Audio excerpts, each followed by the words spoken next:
Hi viewers, சமீபத்தில் கரூரில் வந்து 39 பேர் வந்து இறந்துருக்கிறாங்க. தாவாக்கா வந்து ஒரு கூட்டம் நடத்துகிறாங்க. அந்த கூட்டத்தில் வந்து விஜய் வந்து பேச வராரு. அது குறுகிய சந்து. அந்த குறுகிய சந்தில் வந்து அவர் பேசுனதுனால கூட்ட நெரிசல் அதிகமாகி குழந்தைகள் 5க்கு மேற்பட்ட குழந்தைகள், அதுக்கப்புறம் தாய்மார்கள், அதுக்கப்புறம் நிறைய பேர் இறந்துருக்காங்க. இதில் இறந்தது பார்த்திங்கன்னா கிட்டத்தட்ட எல்லாருமே வந்து விஜய் மேலே தீவிர வந்து பற்று கொண்ட விஜய் ரசிகர்கள் தான் இறந்துருக்கிறாங்க. இப்படி இறந்ததுக்கு வந்து 2 காரணங்கள் சொல்கிறாங்க. ஒன்று வந்து என்ன சொல்கிறாங்க, அந்த கூட்டத்தை வந்து போலீஸார் வந்து சரியாக முறைப்படுத்தலை, சரியான போலீஸ் பாதுகாப்பு கொடுக்கல அப்படின்ட்டு. இன்னொரு சாரர் என்ன சொல்கிறாங்க அப்படின்னா வந்து அந்த ரசிகர்கள் வந்து மிக பயங்கரமான அட்டகாசம்லாம் பண்ணினாங்க. அந்த கரண்ட்டு கம்பி மேலெல்லாம் ஏறினாங்க, போனாங்க, வந்தாங்க அப்படின்றலாம் வந்து அவர்கள் மேலே வந்து பழி மாற்றி மாற்றி சொல்லிட்டு இருக்கிறாங்க. இதை தவிர்த்து வந்து 3வதாக நம்ம ஒரு விஷயத்தை பார்ப்போம். விஜய் வந்து அங்கே வந்து என்ன செஞ்சுருக்கணும் ஆக்சுவலாக அப்படின்றது தான்.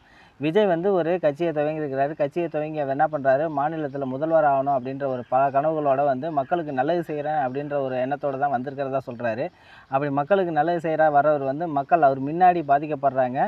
இறந்தது பார்த்தீங்கன்னா வந்து எல்லாருமே ஆல்மோஸ்ட் வந்து விஜயை பார்க்க வந்தவங்க தான். விஜய் மீது தீராத பற்று கொண்ட நபர்கள் தான் வந்திருக்கிறாங்க. அப்படி வந்த நபர்கள் வந்து என்ன பண்ணுறாங்க, கூட்ட நெரிசலில் இறக்குறாங்க. இறந்த உடனே இந்த செய்தி வந்து கண்டிப்பாக விஜயோட காதுகளுக்கு போயிருக்குது. போயிட்டு அவர் என்ன பண்ணியிருக்காரு, அவசர அவசரமாக அந்த இடத்த விட்டு என்ன பண்ணுறாரு, திருச்சி விமான நிலையம் போயிட்டு திருச்சி விமான நிலையத்தில் நேராக எங்கே போகிறாரு, சென்னைக்கு போகிறாரு. வேக வேகமாக ஓடுறாரு. இப்படி தப்பி ஏன் ஓடணும்? ஒரு தலைவனாக இருந்திருந்தா நீங்கள் என்ன பண்ணியிருக்கணும் அப்படின்னா, அந்த இடத்த விட்டு இவ்வளோ துயர சம்பவம் நடந்திருக்கு, அதனால் இந்த இடத்த விட்டு நான் போகமாட்டேன், இந்த மக்கள் பின்னாடி தான் நான் நிற்பேன் அப்படின்னு சொல்லிட்டு என்ன பண்ணியிருக்கணும், மக்களுக்கு ஆதரவாக அவர்களுக்கு என்னென்ன உதவிகள் செய்யணுமோ அந்த உதவிகளை செய்யணும். இமீடியட்டாக என்ன பண்ணியிருக்கணும், அவர்களுக்கு வேண்டிய மருத்துவ உதவிகளை கொடுத்துருக்கணும். அடுத்தது வந்து நிவாரணம். இப்போ நீங்கள் 20 லட்ச ரூபா வந்து அறிவிச்சிருக்கீங்க. இது வந்து ஒரு உயிருக்கு நீங்கள் கொடுக்குற விலை தான். பட் இருந்தாலும் அது வந்து எவ்வளோ அந்த உயிரை வந்து ஈடு செய்யாது. இதையும் வந்து நீங்கள் லேட்டாக அறிவிச்சிருக்கிறீங்க. இதெல்லாம் என்ன பண்ணியிருக்கணும், நீங்கள் களத்திலே இருந்து பண்ணியிருக்கணும். அதெல்லாம் பண்ணீங்களா அப்படின்னா கண்டிப்பாக நீங்கள் பண்ணவே இல்லை. நீங்கள் என்ன பண்ணீங்க, திருச்சியில் வந்து குடுகுடுன்னு ஓடி இது ஏரோப்ளேன் ஏறி நீங்கள் போகிற சென்னைக்கு தான் போகிறதுக்கு ஆர்வம் காட்டுறீங்க. இப்படி போகிறப்பையும் வந்து நிருபர்கள் உங்களை சூழ்ந்து என்ன கேட்குறாங்க, கேள்வி கேட்குறாங்க.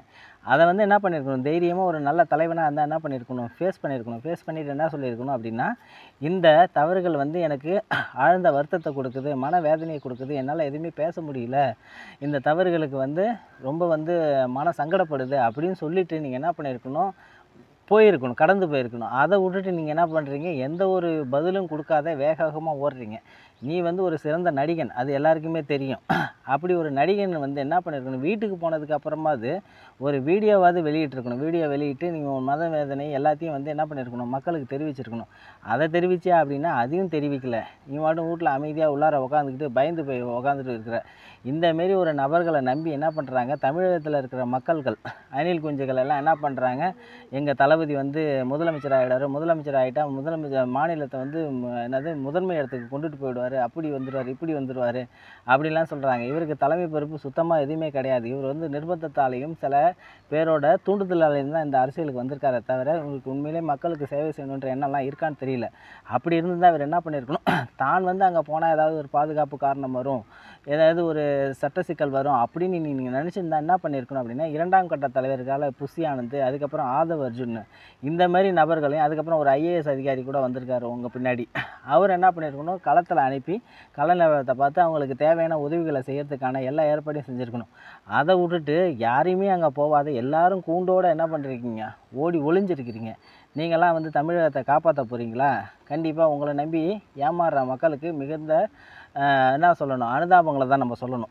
இதுலேயும் என்ன சொல்லியிருக்காங்க என்னென்னா, அந்த மக்களுக்கு பாதிக்கப்பட்ட மக்களுக்கு என்ன பண்ணுறாங்க, உண்மையில் வச்சுருக்கிற வந்து அன்புனால், அதீத அன்புனால் என்ன சொல்கிறாங்க, இந்த விபத்துகளுக்கும் விஜய்க்கும் எந்த தொடர்பும் கிடையாது, அவருக்கும் இதுக்கும் சம்மந்தம், நேரடி சம்மந்தமே கிடையாது அப்படின்னு என்ன பண்ணியிருக்காங்க. அவங்க வந்து உன் மேலே இருக்கிற பாசத்தில் நம்பிக்கையாக சொல்கிறாங்க. இப்படி இருக்க நபர்களாலே உனக்கு வந்து ஆபத்து வந்துடும். இப்படி இருக்க நபர்களை நீ நட்டாத்தில் விட்டுட்டு போகிற நீ வந்து எப்படி வந்து அரசியலில் வந்து ஜெயிப்ப? அரசியலில் ஜெயிக்கிறது அடுத்த விஷயம். நீ மக்களுக்கு என்ன நல்லது செஞ்சிருவ? கண்டிப்பாக உன்னால் எந்த மக்களுக்கு எந்த நல்லதும் செய்ய முடியாது. ஒரு நல்ல தலைவனுக்கான அழகு என்னன்னா, எந்த ஒரு பிரச்சனைகள் வந்தாலும் சமாளிக்கக்கூடிய திறமையும் அந்த ஒரு இதுவும் சூழலை புரிஞ்சுக்கிட்டு அதுக்கு தகுந்த மாதிரி நடந்துக்கிற ஒரு சாதுரியமும் வேண்டும். அது இல்லாத ஓடி ஒளிகிற விஜயாலாம் வந்து தமிழகத்துக்கு மாற்றம்லாம் கண்டிப்பாக வராது, ஏமாற்றம் தான் வரும். இவரையும் நம்பி வந்து இனிமேட்டு மக்கள்லாம் வந்து ஏமாறாதீங்க. இந்தமாரி ஒரு தலைவன் வந்து கண்டிப்பாக வந்து உருவாக்கப்படுகிறார். இவருக்கு வந்து என்னன்னா, இவர் தலைவர்லாம் கிடையாது. இவரை வச்சு பின்புலத்தில் நிறைய சக்திகள், தீய சக்திகளாக கூட இருக்கலாம். அவர்கள்லாம் என்ன பண்ணுறாங்க, இவரை ப்ரொஜெக்ட் பண்ணுறாங்க தலைவராக. தலைவன் வந்து தானாக உருவாகுவான் காலத்தின் கட்டாயத்தில். இந்தமாரி ஆட்கள்லாம் வந்து தலைவனை நம்பி யாரும் ஏமாந்துட்டு உங்களோட வாழ்க்கையை இழந்துடாதீங்க. தமிழகத்தில் இதேமாரி ஒரு தலைவனை தமிழக மக்கள் தேர்ந்தெடுத்தாங்கன்னா அது தமிழகத்தோட மீண்டும் ஒரு சாபக்கேடு. ஆல்ரெடி நிறைய திராவிட கட்சிகளை பார்த்து என்ன பண்ணிட்டாங்க, தமிழக மக்கள் இன்னும் சூடு போட்டு திருந்தலை. இந்த தமிழகம் திருந்ததுக்கான வாய்ப்பை வந்து மக்கள் வந்து தாங்களே வந்து என்ன பண்ணியிருக்காங்க, தடுத்து மண்ணள்ளி கொட்டிக்கிறாங்கன்றது தான் அர்த்தம். தமிழகத்துக்கு ஒரு நல்ல தலைவன் கிடைக்கணும் அப்படின்றது தான் எல்லாரோட வேண்டுதலும் விருப்பமும் கூட. இந்த ஒரு துயரமான சம்பவத்தினால வந்து நிறைய மக்கள் வந்து பாதிக்கப்பட்டதுக்கு நிறைய நிவாரணம்லாம் கொடுக்குறாங்க. இருந்தாலும் வந்து என்ன இருக்கும் அப்படின்னா வந்து இந்த நிவாரணங்கள் வந்து அவங்களோட ஒரு டெம்பரரி ரிலீஃபாக தான் இருக்கும். அவங்களுக்கு ஆழ்ந்த அனுபவத்தையும் வந்து அவங்களுக்கு இறைவன் வந்து அவங்க குடும்பத்திற்கு இறைவன் வந்து துணை நின்று எந்த ஒரு ஃபர்தராக எந்த ஒரு சங்கடமும் கொடுக்காத இருக்கிறதுக்காக நம்ம வேண்டிப்போம்.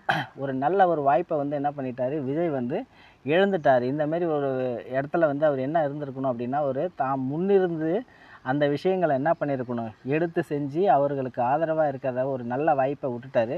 இதனால் வந்து பிணங்களின் மீது அரசியல் செய்யறது தமிழகத்தில் வந்து ரொம்ப ரொம்ப சகஜமான ஒரு விஷயம்.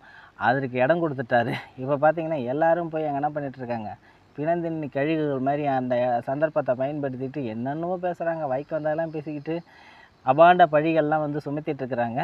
அதுக்கு கண்டிப்பாக தகுதியான நபர் தான் இவர். ஏன்னா வந்து மக்களை வந்து இவரை நம்பி வந்தவங்களை என்ன பண்ணிருக்காங்க, நட்டாட்டு. இந்த விபத்துக்கான காரணங்கள் என்ன வேணால் இருக்கலாம். அது வந்து சதியாக இருக்கலாம், இல்லை வந்து அது வந்து இயற்கையாக கூட நடந்திருக்கலாம். ஆனால் வந்து ஒரு சம்பவம் நடந்ததுக்கப்புறம் ஒரு தலைவனாக வந்து அவர்கள் பின்னாடி வந்து இவர் துணை நிற்கலை அப்படின்றது தான் வந்து எல்லாரோட வருத்தமும் கூட.